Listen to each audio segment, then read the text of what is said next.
مجھے یقین ہے کہ آپ ان اخلاقیات سے بھی بخوبی واقف ہیں اور اس حقیقت سے بھی کہ خداوند عالم نے اپنے محبوب کو بلا کر جس ہستی کے دیدار کا شرف بخشا وہ ہستی سب سے افضل بھی ہے اور سب سے اعلیٰ بھی، لہٰذا اگر حضرت علی علیہ السلام کو وہ ہستی ثابت کر بھی دیا گیا تو یہ توہین رسالت ہوگی، لہٰذا آپ نے مذہب اہل بیت علیہ السلام میں یہ ایک نیا شوشہ چھوڑ دیا۔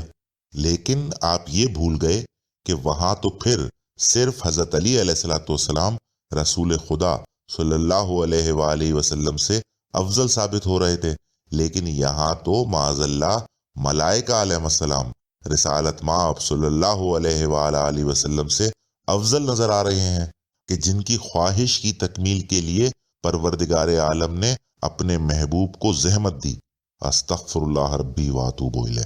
جناب والا، آپ نے یہ بے سر پیر کی اڑا تو دی، لیکن کیا آپ نے یہ سوچا کہ پھر ان تمام اقوال معصومین علیہ السلام اور آیات قرآنی کا کیا جواب دیں گے جو معراج محمد مصطفیٰ صلی اللہ علیہ وآلہ وسلم پر دلالت کر رہی ہیں؟ بھائی میرے، خداوند عالم نے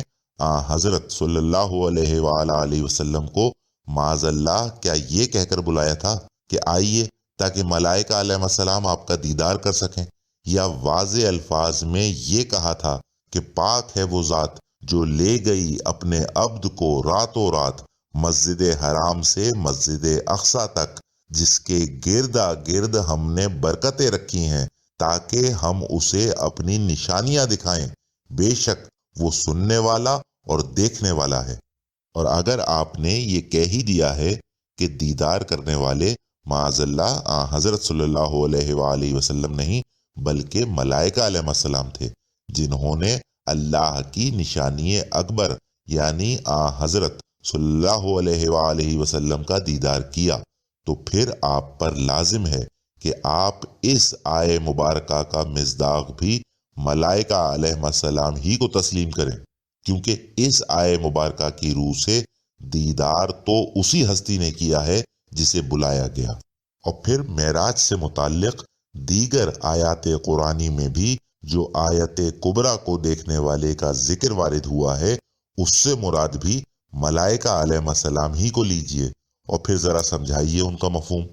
دیکھیے، میں آپ کو ایک مشورہ دیتا ہوں، اور وہ یہ کہ چونکہ ان آیات میں دیکھنے والے کا ذکر واحد کے صیغے میں وارد ہوا ہے، لہٰذا اب اس سے مراد تمام ملائکہ علیہ السلام تو ہو نہیں سکتے، تو پھر ایک کام یہ کیجئے کہ اس سے مراد صرف حضرت جبریل علیہ السلام کو لیجئے اور ناظر کو منظور اور منظور کو ناظر بنا دیجئے، مانا کہ اس سے آیات قرآنی کے معنی و مفہوم کی دھجیاں بکھر جائیں گی۔ لیکن آپ کو کیا فرق پڑتا ہے بھائی؟ آپ دیگر مقامات پر بھی تو آیات قرآنی کا مفہوم خلاف عقل اور خلاف لغت لے کر حضرت جبرائیل علیہ السلام کی حق تلفی اسی طرح کرتے آئے ہیں نا، تو پھر یہاں کس بات کی جھجک؟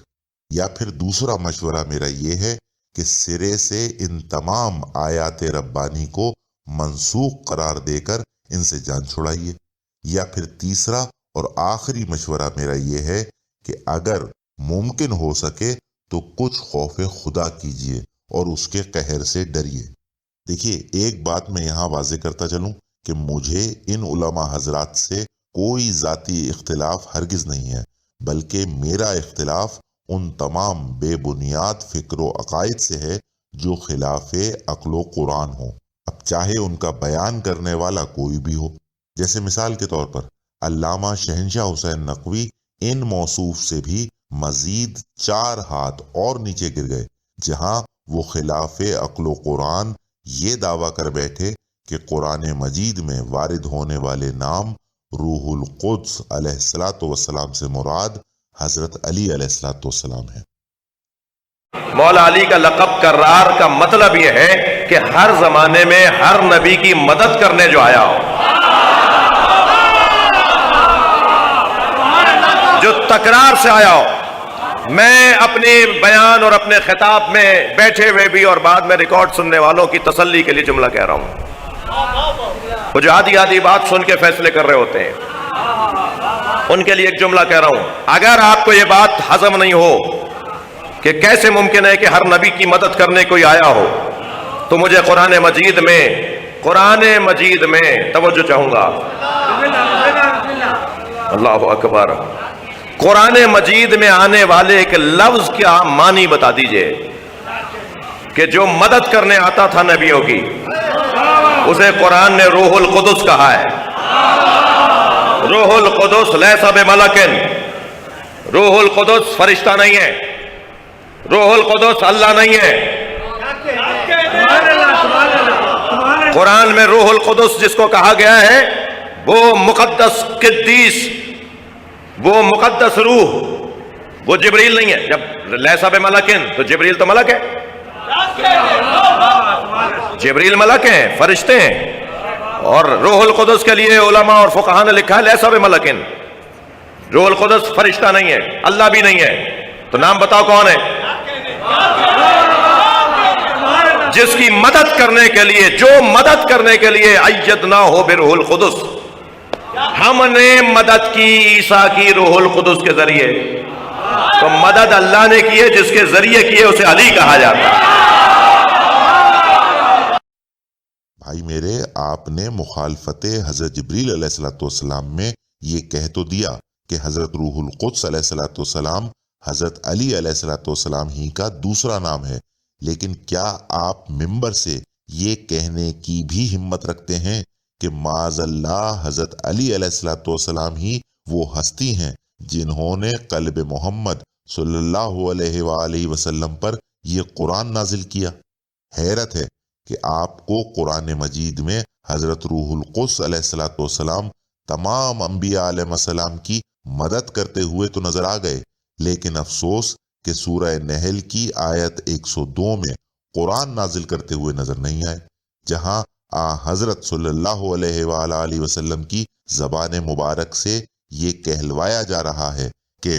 کہہ دو کہ اس قرآن کو روح القدس علیہ الصلوۃ والسلام تمہارے پروردگار کی طرف سے سچائی کے ساتھ لے کر نازل ہوئے ہیں، تاکہ اس قرآن کے ذریعے مومنین کو ثابت قدم رکھا جائے، اور یہ مسلمانوں کے لیے ہدایت بھی ہے اور بشارت بھی. اور پھر یہی امر سورہ شعراء کی آیت 193 میں حضرت روح الامین علیہ الصلوۃ والسلام کے لیے، اور سورہ بقرہ کی آیت 97 میں حضرت جبریل علیہ الصلوۃ والسلام کے لیے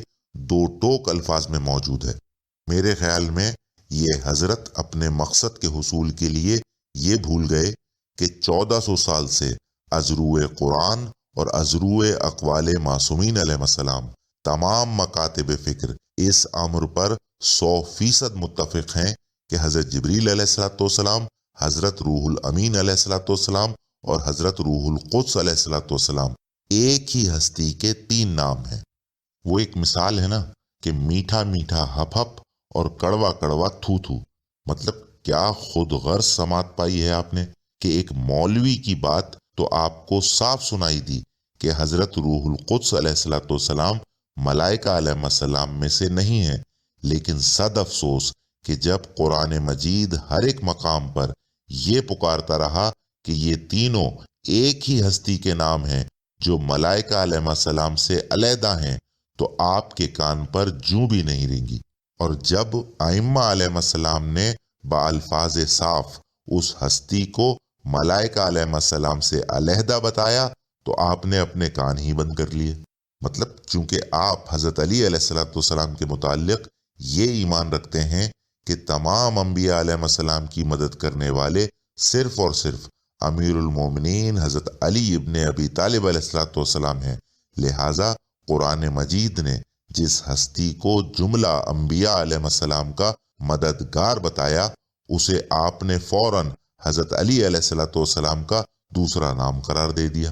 بعین ہی جس طرح آپ حضرت علی علیہ السلام کو عین اللہ، لسان اللہ اور ید اللہ وغیرہ مانتے ہیں، لہٰذا جب اللہ رب العزت نے اپنی کتاب میں ایک ہستی کو ان القابات سے نوازا تو آپ نے فوراً ہی بنا سوچے سمجھے وہ حضرت علی علیہ السلام کا ذکر تسلیم کر لیا، چاہے وہ حضرت آدم علیہ السلام کا پتلا بنانے والے اللہ کے ہاتھ ہوں یا وہ آنکھیں ہوں جن کے روبرو حضرت نوح علیہ السلام نے اپنی کشتی بنائی، یا پھر وہ اللہ کی زبان ہو جسے اس نے اپنی کتاب کا متکلم قرار دیا۔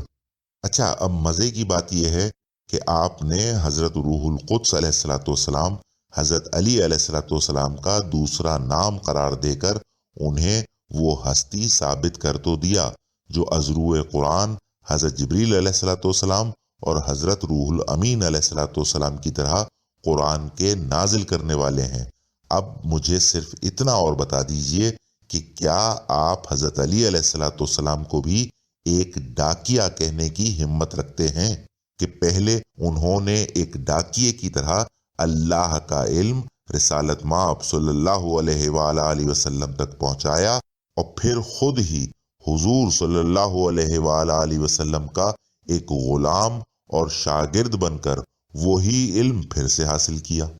دیکھیے، ایک بات یاد رکھیے، مخالفت قرآن اتنا بڑا جرم ہے کہ جس کی سزا انسان کو اسی دنیا سے ملنا شروع ہو جاتی ہے۔ سب سے پہلے تو وہ خدا کی نظر میں چوپایوں سے بدتر ہو جاتا ہے، اور دنیا اور آخرت جو برباد ہوتی ہے وہ الگ۔ لہٰذا پھر ایسے کسی شخص سے یہ امید رکھنا تو کجا کہ وہ کلام اللہ کے ساتھ انصاف کرے گا، اس سے یہ امید بھی نہیں رکھی جا سکتی کہ وہ اقوال معصومین ہی کو سمجھنے کی قابلیت رکھتا ہو۔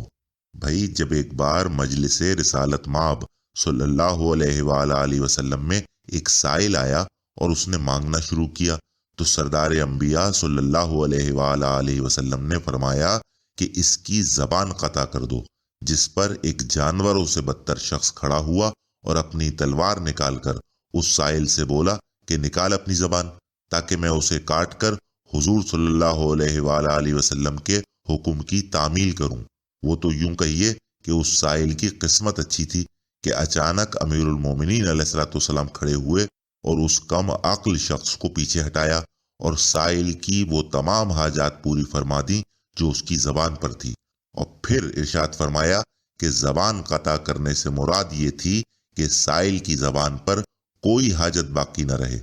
اقوال معصومین علیہ السلام کو سمجھنے کا کچھ یہی حال دور حاضر کے دشمنان حق کا بھی ہو چکا ہے۔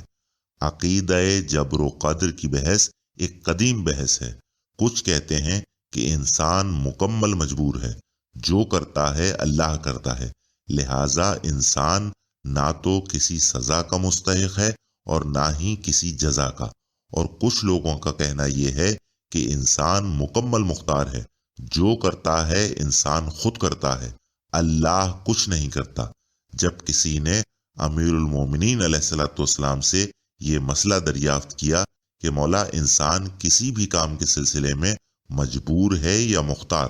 تو مولا نے سوال کرنے والے سے کہا یہ کہ اپنا ایک پیر اٹھا لے۔ جب اس نے اٹھا لیا تو مولا نے کہا کہ اب دوسرا بھی اٹھا لے، تو اس نے کہا کہ مولا، اب دوسرا پیر اٹھانا ممکن نہیں، جس پر مولا نے یہ تاریخ ساز جواب دیا کہ بس انسان اتنا مختار ہے اور اتنا مجبور۔ اب ذرا وہ نتیجہ ملاحظہ فرمائیے جو مشہور عالم دین علامہ طالب جوہری مرحوم نے اس فرمان امام سے اخذ کیا۔ تو ہم نہ ان کے ساتھ نہ ان کے ساتھ۔ اب ہماری تھیوری کیا ہے، ہمارا نتیجہ کیا ہے؟ الامر بین الامرین، لا جبرا ولا تفویض۔ آرام سے سننا کہ نہ مکمل مختار ہے انسان، نہ انسان مکمل مجبور ہے، انسان جبر اور اختیار کے درمیان ہے۔ انسان نہ مکمل مجبور نہ مکمل مختار، انسان جبر اور اختیار کے درمیان ہے۔ میں توجہ رکھنا اپنی پیدائش کے وقت مہیا نہیں کر سکتا، اس نے بھیجا تو آ گیا۔ سمجھ رہے ہو نا بات کو؟ کوئی انسان اپنی پیدائش کے وقت تو مجبور ہوا نا، اپنی پیدائش کے وقت مہیا نہیں کر سکتا، تو مجبور ہوا آنے میں، اور جب بلائے تو انکار نہیں کر سکتا، مجبور ہوا جانے میں۔ دیکھو، زندگی انسان کے اختیار میں نہیں، پیدا ہونا، مرنا بھی انسان کے اختیار میں نہیں ہے۔ اسی لیے تو خودکشی حرام ہے کہ اس کا اختیار اپنے ہاتھ میں کیسے لے رہے ہو؟ میسج پہنچا؟